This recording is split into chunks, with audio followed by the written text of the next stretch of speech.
ஜனநாயகம் audio launch இப்போ அஃபிஷியலாக ஒரு ரெக்கார்ட் கிரியேட் பண்ணியிருக்கு மலேசியாவில். அதாவது அதிகமான அட்டெண்டீஸ், அதாவது அதிகமான மக்கள் ஒரு ஈவெண்ட்டுக்கு வந்தது ஜனநாயகம் படத்தோட ஆடியோ லான்ச்சுக்கு தான் அப்படின்னு அஃபிஷியலாகவே வந்து மலேசியாவில் சொல்லியிருக்காங்க. அண்ட் மலேசியா புக் ஆஃப் ரெக்கார்ட்ஸ்லையும் இது வந்து இடம் பெற்றிருக்கு. ஸோ மிகப்பெரிய விஷயம் இது.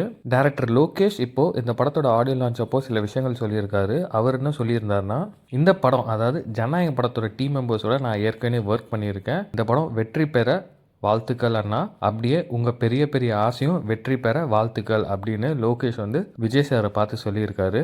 அதுக்கப்புறம் பார்த்தீங்கன்னா லோகேஷ் வந்து தளபதி விஜய்க்கு ஒரு கேள்வி கேட்டிருக்காரு. லியோ 2 வருமானா அப்படின்னு வந்து கேட்டிருக்காரு.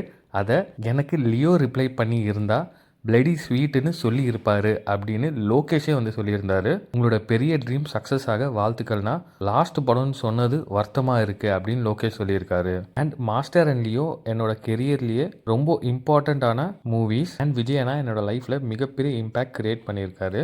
அதுக்கப்புறம் பார்த்தீங்கன்னா தளபதி விஜய் 800 மீட்டர்ஸ் ரேம்பில் ஓடி போய் அவரோட அப்பா எஸ்ஏசியை வந்து கட்டி பிடிச்சிருக்காரு. அதாவது ஜனநாயகம் படத்தோட ஆடியோ லான்ச்சுக்கு 800 மீட்டர்ஸ் ரேம்ப் வந்து போட்டிருக்காங்க.